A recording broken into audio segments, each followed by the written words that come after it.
Amazing. And with the words, I'm ready and I'm actually born ready. And what actually can stop us? Of course, we are ready. Here, I'm sitting, it's 23, 24 in Paris. And my adorable new friend with the deep message through the world, he's sitting in London. So what can stop us if we can already cross the time and everything, understand the importance to be collaborative, to change the approach about diversity and inclusion and equity and equality, which we have been discussing. And it's not my first show. I mean, actually, can you imagine? I started losing my voice for today. It's amazing. But not motivation and not inspiration, especially together with you. So welcome to the Diversity is the Game Changer, to this very special podcast episode. I'm really honored and humbled to present my very good new friend and partner, Brien Gray-Mills. Did I say it correctly? You did. You did. Nice to meet you again. I miss you already. And the podcast title for today, and let's see if you agree with me, it will be Sustainability by Design, Strategic Management that Shapes the Future. Even better, that shape the prosperous collaborative future. Maybe something like that. We will see.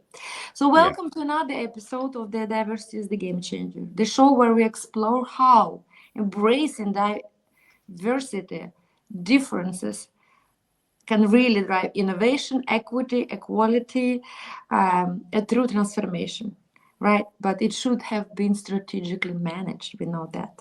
Yeah. So today's conversation, nothing short of powerful. We are honored to be joined by a remarkable leader whose life work spans education, entrepreneurship, mentorship, and global impact. Welcome again, Brien, to our show, our late show, night show. Yeah, thank you. So I'm continuing that way and that meet my honorable guest today, Brien. He's a global educator, CEO, best-selling author, the visionary and change maker. His academic roots in different universities, including London South Bank University, including MBA in international management. Brien has built a career dedicated to purpose and possibilities. He is the president of the CEO of BGM Ministries, the founder of Ice House College International, ULIF International, and a passionate speaker who has shared global stages, inspiring lives across culture and continents. And I could get the evidence myself during the 3 days very nice conference, interactive conference. So whether though the page of his books or institution he has built, Brien empowers others through faith, education, and the power of diverse thoughts. So settle in. This is a story of a life, which I do believe the most important, the story making of our life, which is intertwined between personal, private, and professional. And where leadership, legacy, and the kind of wisdom that stays with you, Brien, and with our audience, I hope can last after episodes sustainably. And we all know to go for the future, to speak, collaborate, strategically manage, and plan. We, of course, respectively should first go to our roots, and our roots is our childhood. So could you please be kind and take us a little bit backwards, not backwards, but to your roots, actually, and tell us about your childhood and how it shaped the path you walk today. Thank you. Yes, thank you. I'm very humble, Val, for the introduction you've given me, and I'm also excited that we're doing the show. Looking back into my life when I was growing up in Ghana, because even though I'm British by nationality, but my roots are from Ghana, where I grew up. My father was a reverend minister, so I grew up in a pastor's house.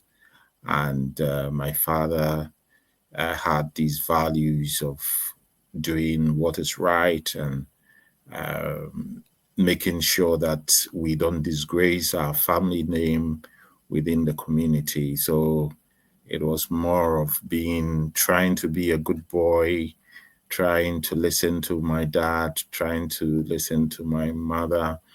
And obviously, very humble beginnings. My father had to travel to Sierra Leone with my mom as missionaries, preaching the gospel, doing crusades, healing ministries, people getting saved.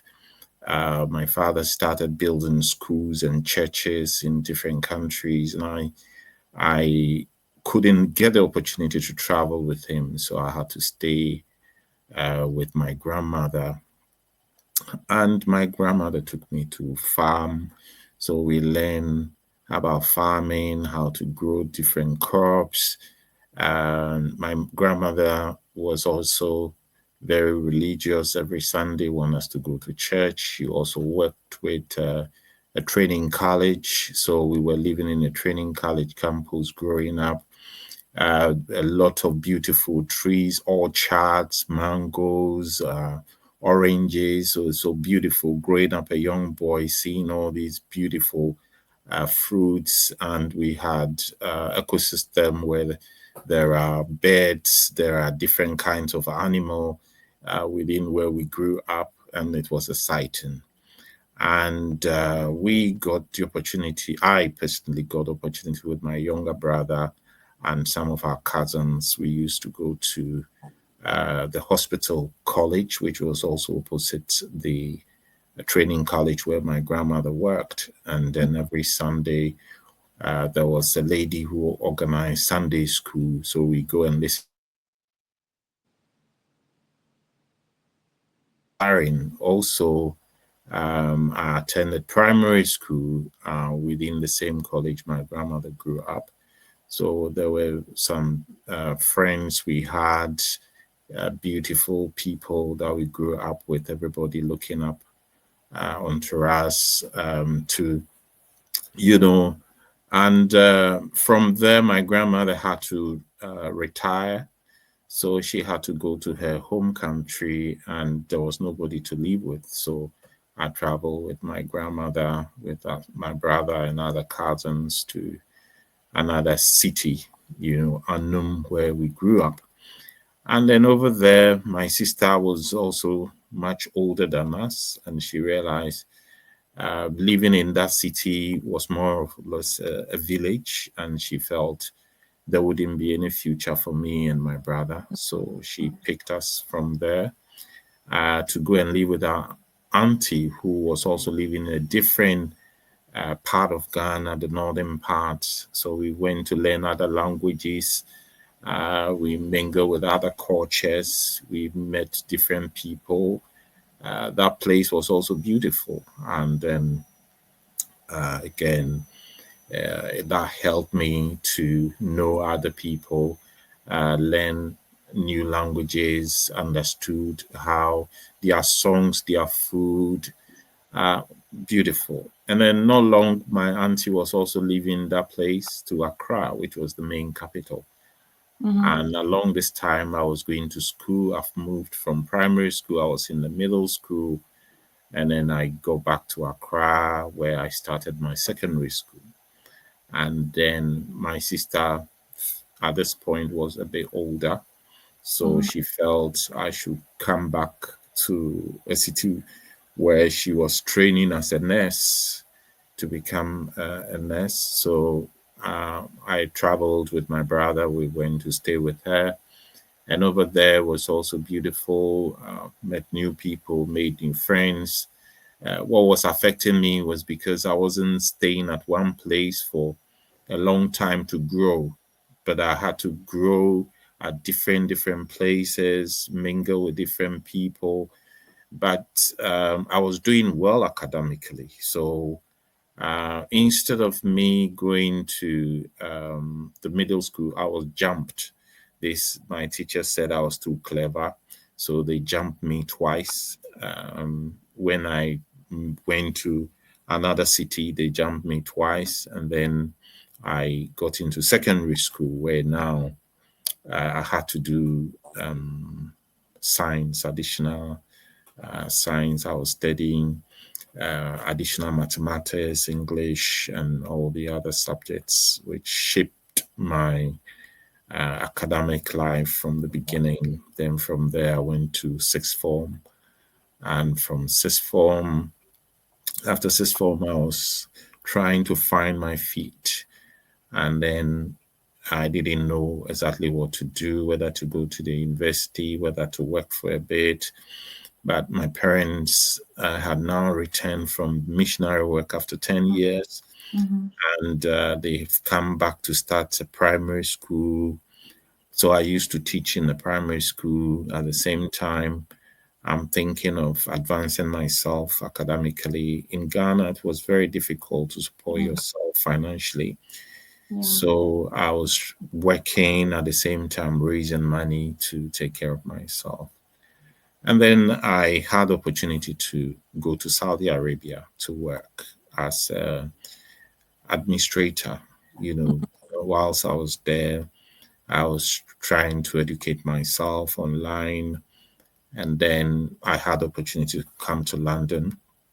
So I decided that I'll go to college, and I went to college, and then I also decided to, right from college, I decided to go to university because the UK system was much better, Mm-hmm. supportive. They provide student finance, so that help you to actually um, go to school. And then I did my first degree, and I was still hungry for more. And then I decided to go and do my master's degree. I'm still hungry to do my doctorate degree when the time comes. But through that information that's shaping me, I decided to give back to my community where I grew up. So the schools that my father started, I also decided to invest more into it to make sure that people who didn't have opportunity to pay for education can go to school free, and then also build institutions which could help educate more people. In London, I started different projects that also help young people in the community where I'm in. I organize a voluntary organization where we empower young people to stay out of the street, Mm-hmm. to fight against crime and organized gang related social vices. So and also I write books to encourage young people. I also write books to encourage managers and improve organization. So it's been a journey, and I've really enjoyed what I do. I enjoy traveling to different countries to share my story and also to share my knowledge that I've acquired over the years. And yeah, that is Brien. Wow, Brien, what a powerful message. Beautiful, wise, and so diverse that actually Valeria, who is spoken all the time, she was captured by that and she didn't really want to interrupt you. And there are so many aspects which, of course, impact me, influence me. First of all, the energy.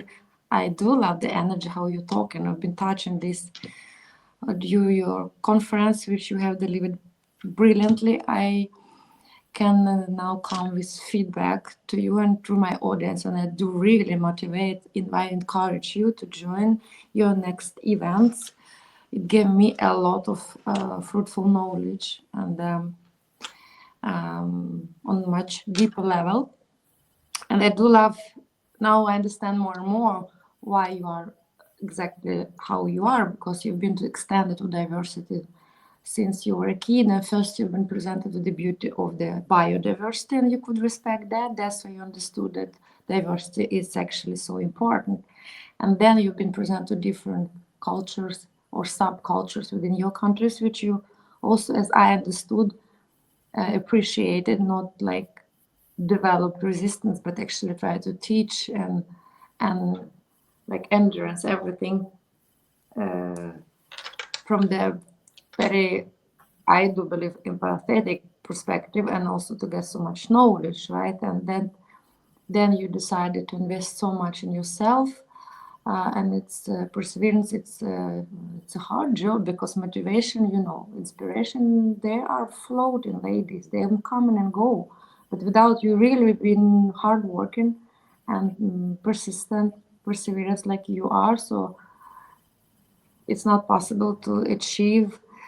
But you've been done so much, and I am so grateful to meet you now in my life, especially because now we can see also, and we've been discussing that you are working so much on giving back to your community, doing that great job. You're not just, it's also very important, it's about knowledge, spreading the message, but you're not just talking, you're also walking your path, you're doing a lot. So thank you for sharing your story. And here we already touched about diversity or biodiversity and cultural diversity. And you know, the topic of our podcast, diversity is the game changer. And I do believe, of course, in the story of the power of storytelling, and we are shaped by personal and professional story, and they are so intertwined. Right. So for me now, could you please elaborate a little bit about diversity of thoughts? And you can choose freely. It can be general, it can be cultural, it can be all together. And since we've been teaching and discussing and co-creating together 3 days in terms of risk management, strategic management, you have given me feedback and actually reminded so many things which I kind of was a little became a little bit blind because I'm so much in deep research, because I'm like you, I'm always hungry for more knowledge. And I'm done with 2 MBA, now I'm doing my PhD. I hope I'm defeated in September, but still I'm hungry for more. But now I think also I'm hungry for giving, because already I'm like you. I'm sitting on so much knowledge. Yeah. And so and that's the beautiful of diversifying and giving and exchanging and nurture this and co-create something new. So in terms of strategic management, we've been discussing, it was the subject of this conference we held now in Paris. So I would like to get your reflection very actually freely. Can we elaborate about diversity of thoughts? And then I'm teaching diversity management, that like you said, management, strategic, everything what is doing should be managed. So how we can build stronger, sustainable ecosystems, communities, and taking care of diversity and inclusion in terms of strategic management. Thank you. Yes. So I think in terms of diversity, my first encounter was when I went to Saudi Arabia, because at this point, I think it started way back when I was a bit younger. I had some friends who were from they were from Switzerland. They were doctors, and they became my friend when I was younger. So I used to go to them in the afternoons, and they would prepare this nice pancake, and they would give me some, and I enjoy drinking lemon juice, which they did. The lady did it wonderfully, the Nata family. So I mingle with them. I used to send them fruits. I get fruits from our garden. I'll go and give them some. They will use some of the fruits, the lemon, the grapefruit, to also produce like juice for us. And then we bonded nicely. They come to our family. I'll go to them. Sometimes go and take shower after we work in their house. So I was more like a family to them. And then when the time came when Dr. Data had to return back to Switzerland, we lost contact. And I was always dreaming when I was younger, when am I going to meet Dr. Data and family again? Because they were so nice people to me. But so that was the beginning of my experience with diverse people, meeting people, because obviously I'm a person of color, and they were purely Swiss family. So I was learning something about the Swiss culture and the people. But then after sixth form, I decided to travel to Saudi Arabia. Then I also went and experienced the rich culture of the Arabians. They have spices, they have fruits, dates. Like the first time I saw fruit called in the Bible, it talks about the smallest seed in the world, which is called, I think, I've forgotten the name. Probably as I speak, it will come up to me. But the smallest seed in the world, that was the first time I saw it in Saudi Arabia, and it, I was so happy that I only read in the Bible, but now I see it in person. So the diverse of language, their food, their drinks, it was exciting. Then I come to study in London, and I meet diverse people from Hungary who became my friends, from Poland who became my friend. I have lifelong friends who are from Poland. Sometimes we go out to uh, catch up as friends, both female and male friends. And everybody bring their energy. They've got something to bring to the table based on their background.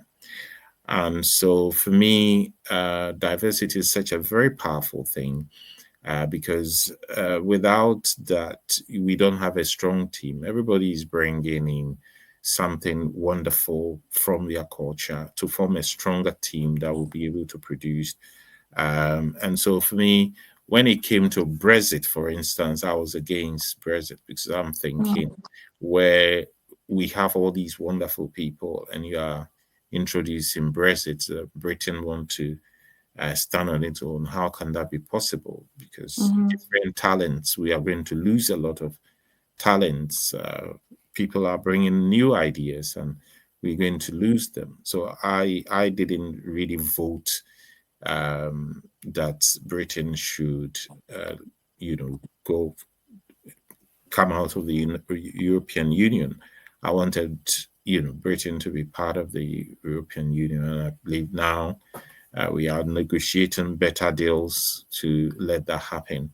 But in terms of diversity, inclusion, equity, and equality, I think one of the discussions we had during the conference was equality and equity.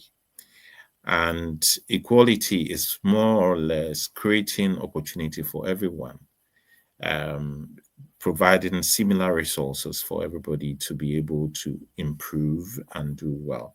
But when it comes to equity, the simplest example that can be provided is the example that, let's say in terms of the equity, you are providing, you have different heights of people. Let's say three people, they are of different heights, and they are supposed to stand behind a fence and watch a football match. You provided them with the same size of boxes for them to stand on it to watch the match. Obviously, the one who is taller is going to see beyond the fence and watch the match. But those who are shorter are not going to see the match. So even though in terms of equality, you've provided the same boxes for everybody, but in terms of equity, even though it's the same boxes, the shorter ones will not see the match. So equity now is a fair judgment to say that, okay, we're going to give boxes that are a bit higher for those who are shorter. And the guy who is very tall, we will give him maybe a shorter box so that everybody will be able to see the football match and look over the fence and see the football match.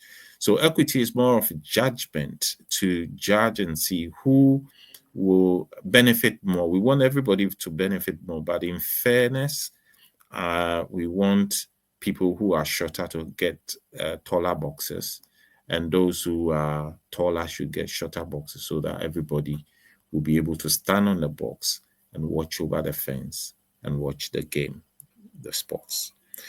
Yes. So it's very important that in organizations provide that, you we include all types of people into the business to let it flourish.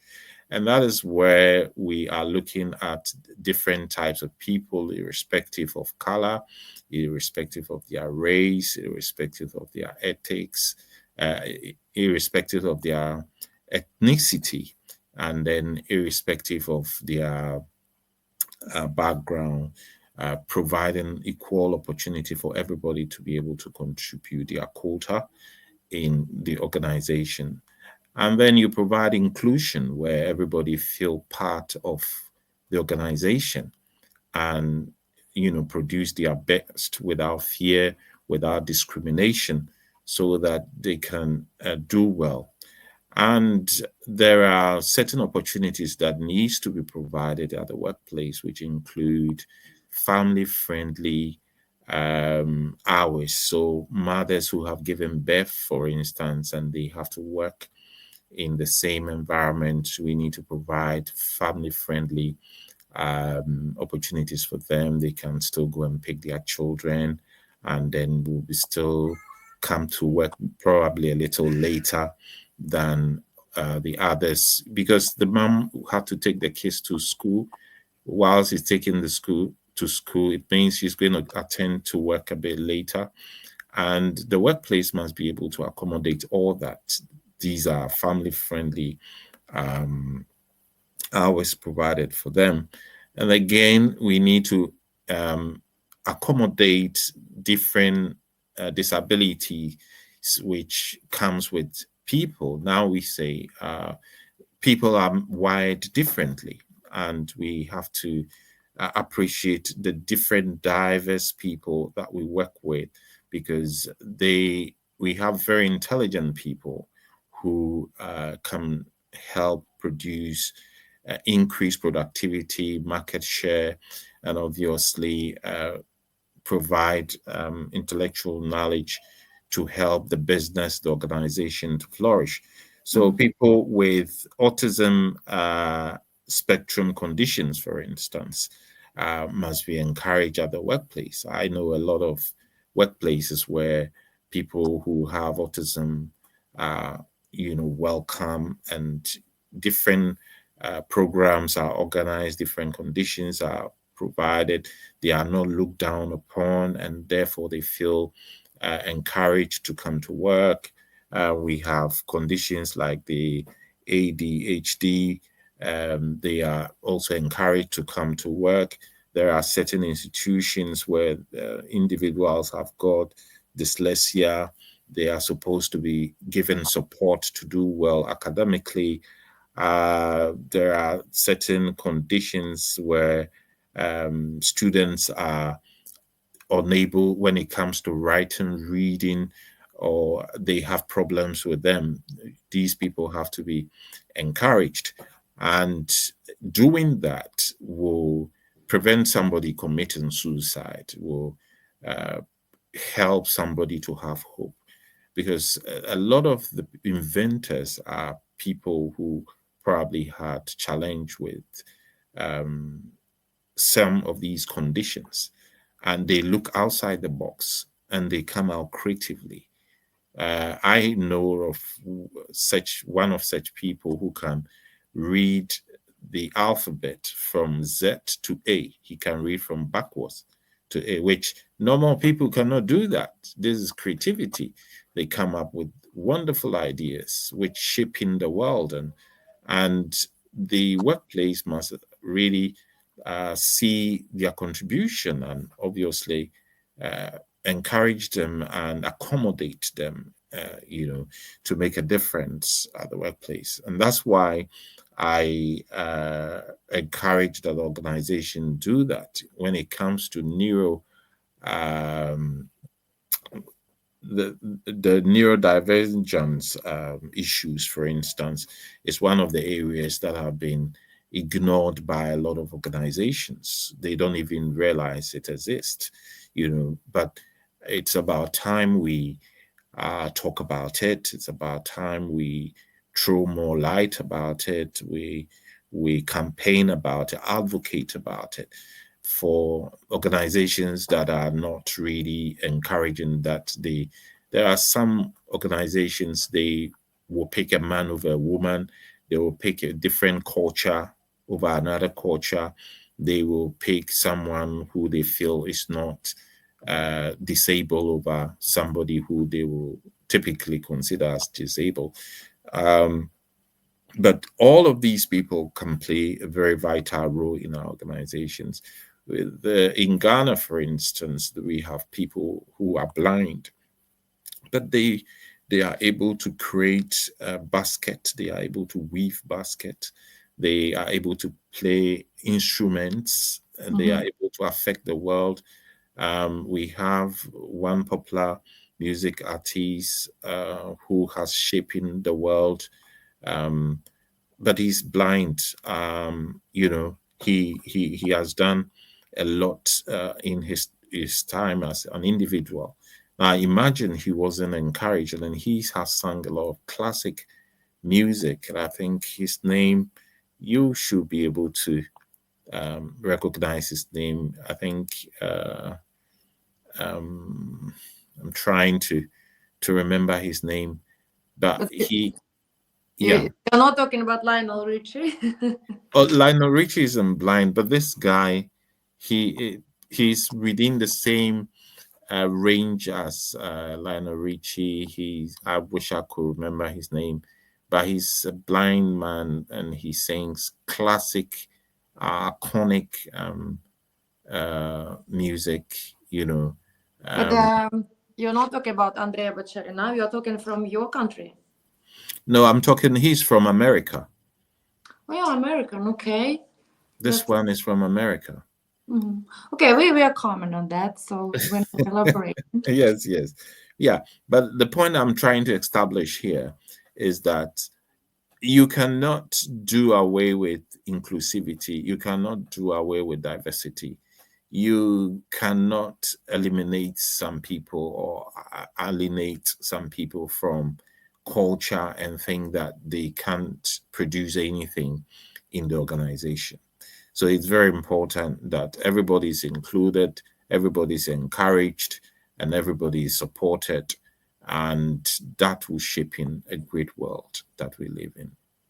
Thank you. Thank you so much. I immensely appreciate you've been touched so many radically important topics, and I am so grateful already to you that you already came without even my encouragement and facilitating for neurodiversity or cognitive diversity, which I'm displaying. I have OCD neurodivergence, and my greatest passion now, advocacy, to spread the ripple effect message about us people with neurodivergence. First of all, to give the simple explanation that people can understand more about that. Like you said, so many organizations, they have never awareness, they've never heard about this term, and it's in very plain world. It's actually like biodiverse, like fruits, like flowers, like everything we enjoy, but we also have to have, because absolute everything in nature, circle of nature, are intertwined. That's why biodiversity can survive and thrive. The same with human diversity. It depends on our bodies, minds, and intellectuals, but also our brains. And neurodivergent brains, it just means that we are perceived information differently. That's it. We don't have to be fixed like so many people still address, like not whole, strange, not good enough, not worth enough. It's also self-esteem. But I mean, it's been decades, like people, they will put in this special basket, like they're not worthy enough. And 35% people in the world, they are diversified, neurodivergent, they are identified. Can you imagine how many people in Africa, China, India, they get never access to the medical services that they can be identified. And identification, it means a lot, because then it's the education, and when you have education, then first awareness and then education, and then you have tools and services, right? And I've been deeply through this research now together with Stanford, like 80% of people who are from, I don't know, like really active working age, just in UK, 80% of people with autism, they are unemployed. Yeah. And 40% of them, 400% of them had much more tendency to be deep depressed, and I don't know how much they even are scared, multiply how many people really then into these suicidal thoughts, traits, and actually actions. So it's actually pandemic, the mental health issues and problems. It's already pandemic, which already has arrived. We just now we didn't know kind of what was pandemic. We have been experienced that. We know that, but it was that pandemic kind of came, was obvious, or we made awareness, but and left. But the mental health pandemic has already arrived, and we have. It doesn't help that we just close our eyes or we don't talk about that, right? With this world, with all this information, we are bumped all the time. Our brain constantly operates. It's a noise. It's the time to less is more. Actually, to extract, not to get even more. Our brain never was planned by nature or by God to proceed that high speed, so much information to digest. So we all the tools which I made in Soviet, I got at school, and it was very like certain speed, how like and time I could give even to myself to digest some activities or evolving path, everything. And now like cows and those tools doesn't help anymore.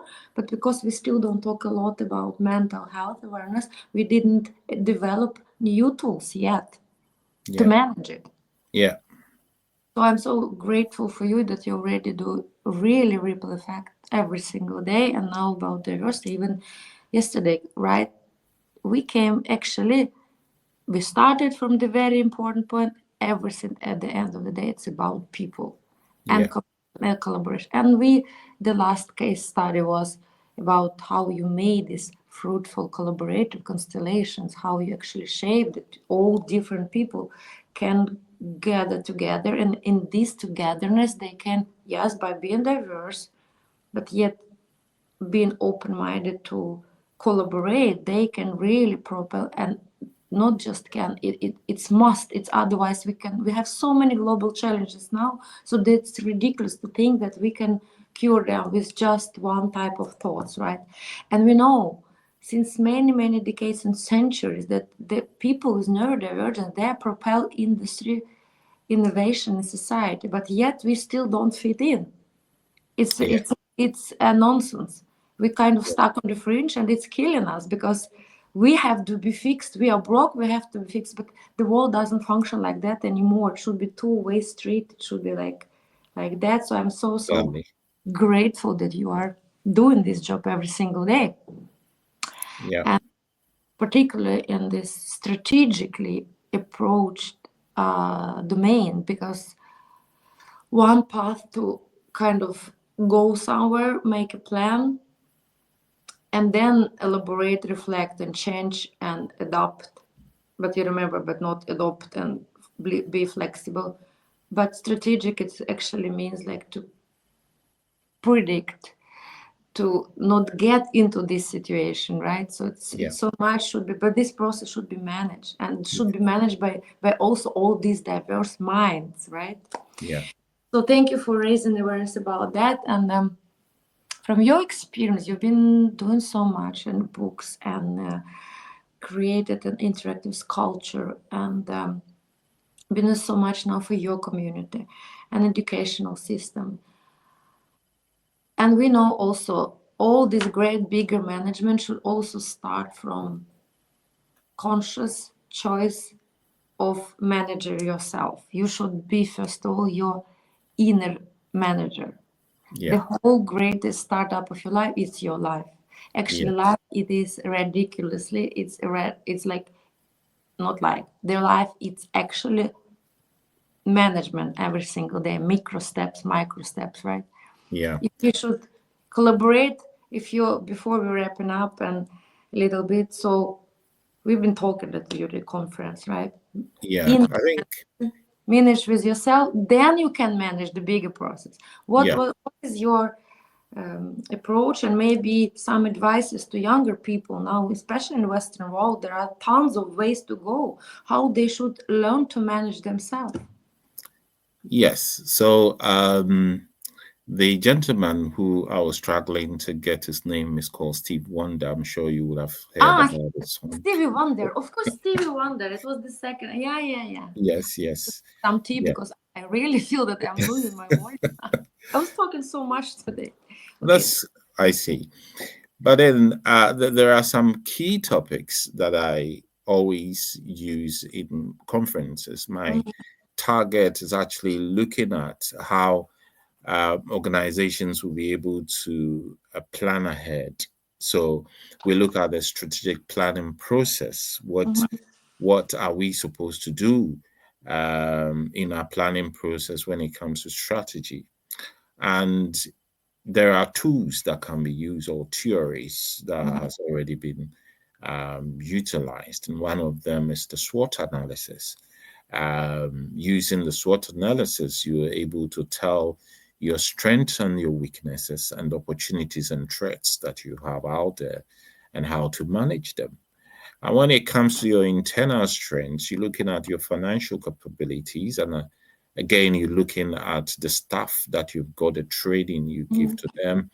Um, so the idea is to use these kind of tools to empower yourself as organization, think ahead of training more of your staff, making sure that you are always at advantage, and also manage the external pressures and threats that comes obviously taking advantage of the opportunities that government will present, NGOs will present, different legislative organizations will present to the organization, and at the same time trying to manage different type of issues that will come within the organization, especially when it comes to ethics.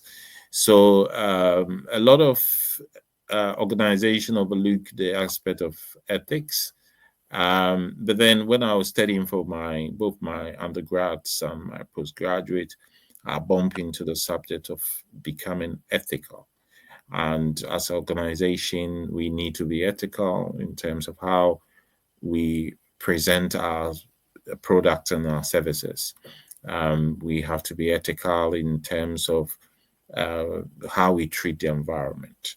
Um, and there were a lot of case studies I'm sure we looked at when else we were doing the conferences, which tells us how ethics is important. You can't just be taking other people's work without giving recognition to them. And again, you cannot be providing for the community and then in return, you make sure some people are going to extract gold in a particular community. And after they finish getting the gold, the water bed in the community is spoiled and people cannot drink water. So obviously, it is not ethical coming to collect gold in a village, and then after your gold, the community cannot drink from the water beds. So, what should the organization do? Maybe find a way to provide water for the community and not coming to destroy the community in expense of providing for the needs of the community. So these are ethical issues. People taking bribes and giving other people opportunities instead of um, people who can really do the job.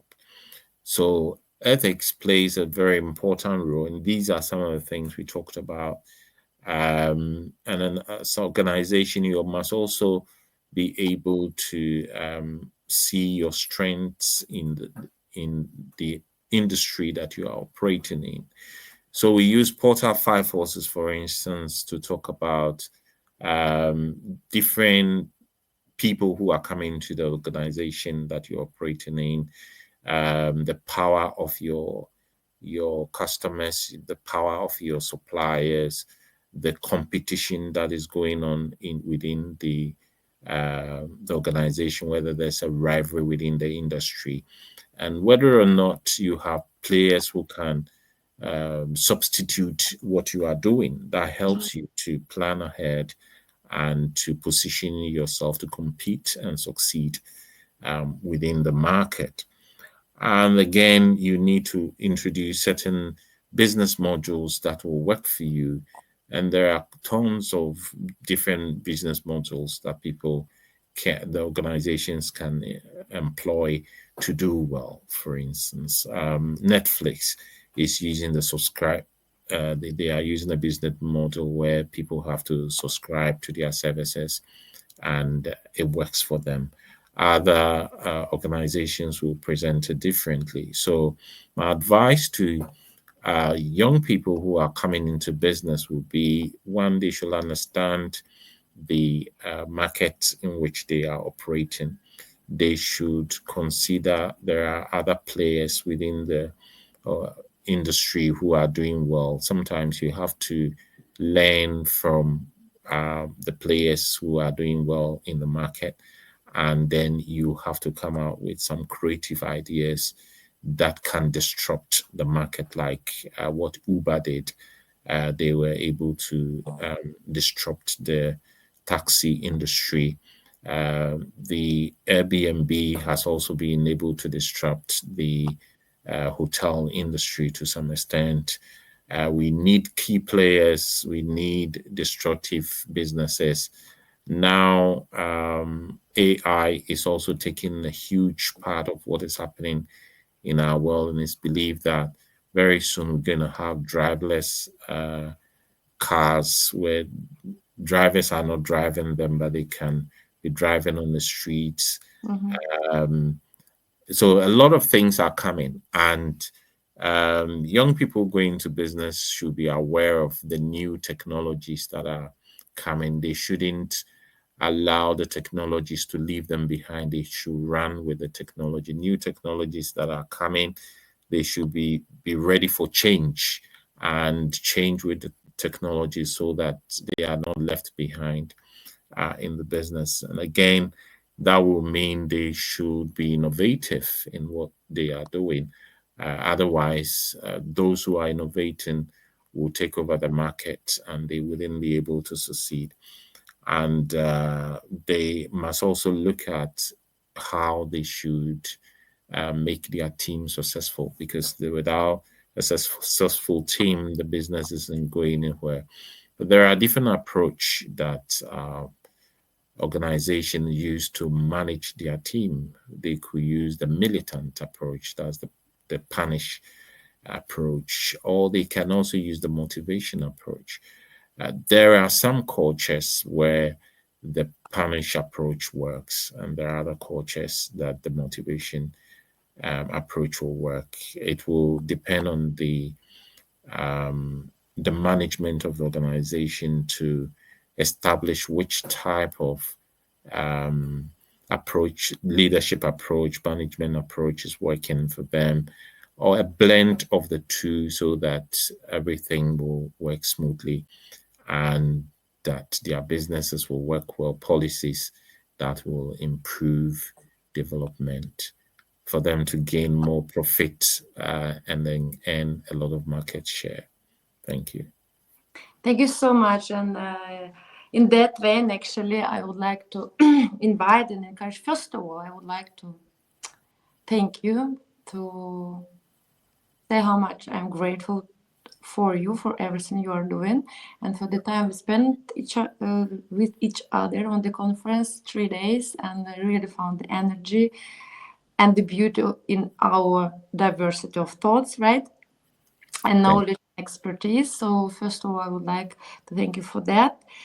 And in that vein, we would like to present a little bit highlight also of our collaborative constellation. And now that we decided to go on a further diversity and inclusion collaborative journey, me and Brien, and that's why we are inviting you to all really now even more diversified events. I was so humble, I was so honored that actually Brien, he has invited me to journey some of his events, and we are planning already very beautiful and nurturing strategic sessions, interactions, case studies together. So just stay tuned. It's just the very beginning of the project.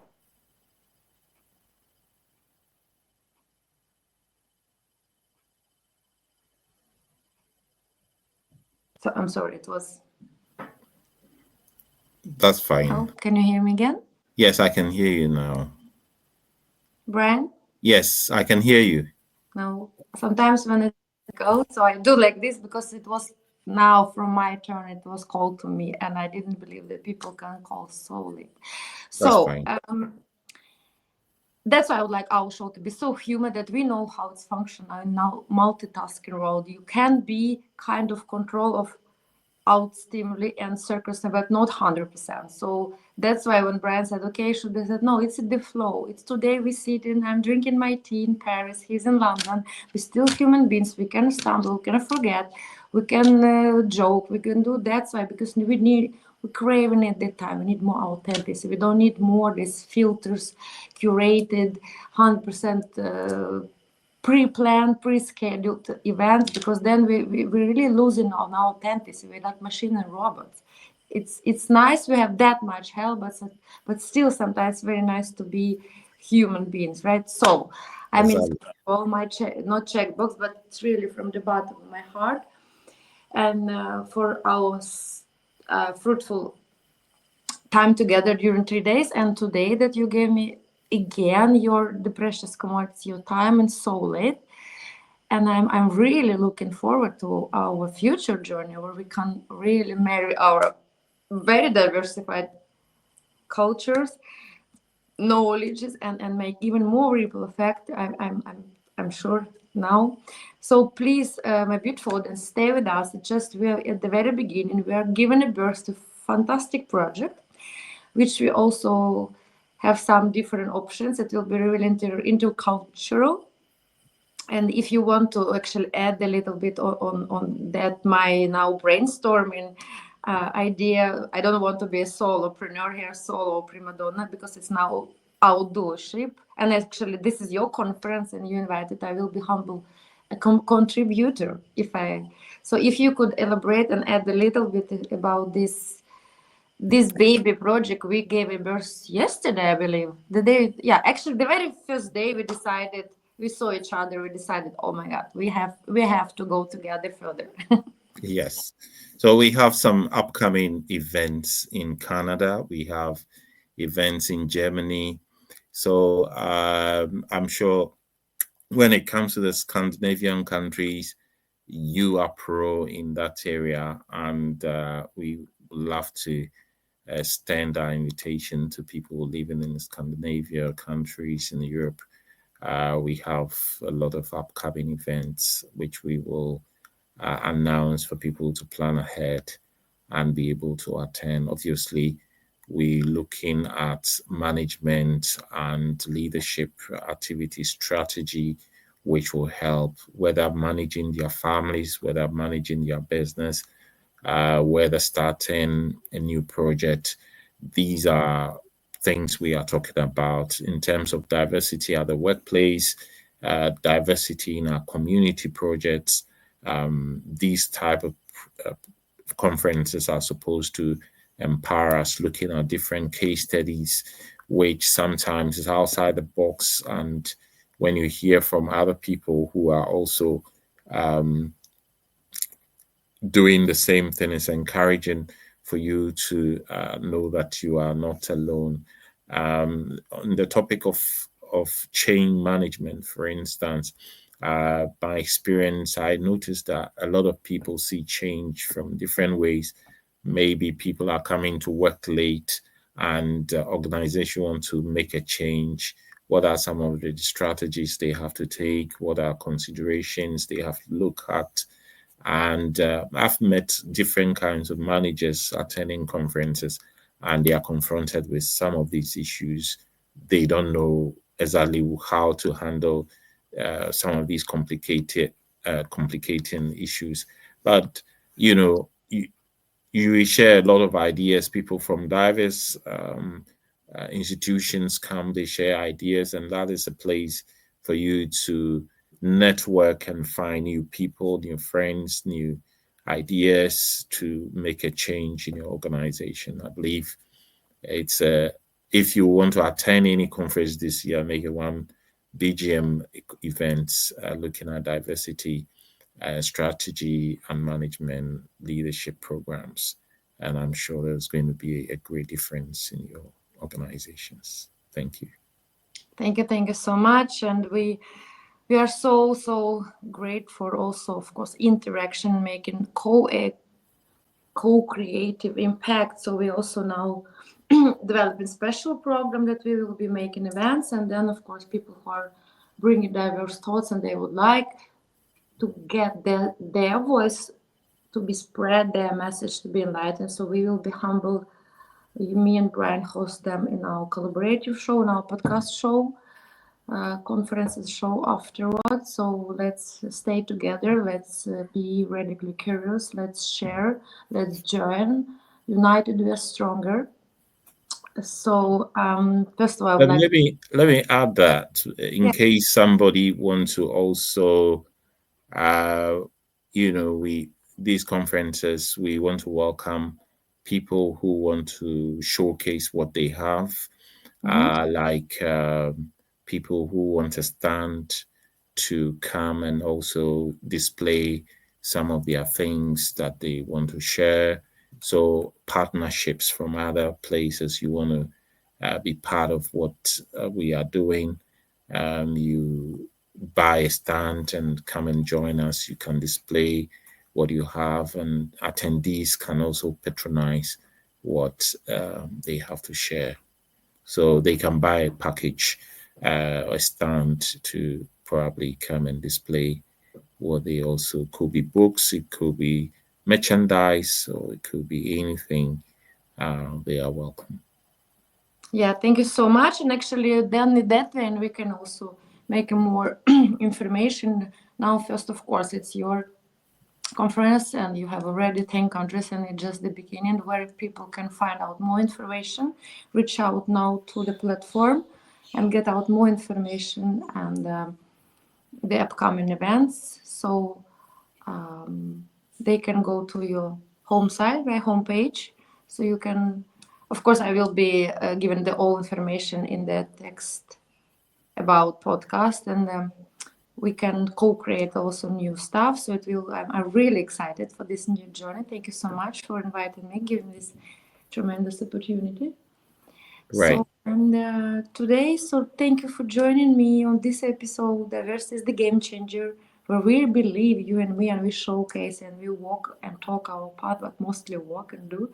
The difference is not just something to like checkbox or tokenism to be on the agenda, big profiles now, big internet slogan, but not actually taken care of by really strategically managing. So diversity should not be just tolerated or accepted. It should be really celebrated and strategically embraced, right? So Thank you. you, my beautiful audience, until next time, stay curious, stay open, and remember, diversity is not a challenge to manage. It is the advantage we all need. Thank you so much. Thank you. And good night. Good night. Good night, Brent. Good night. Good night.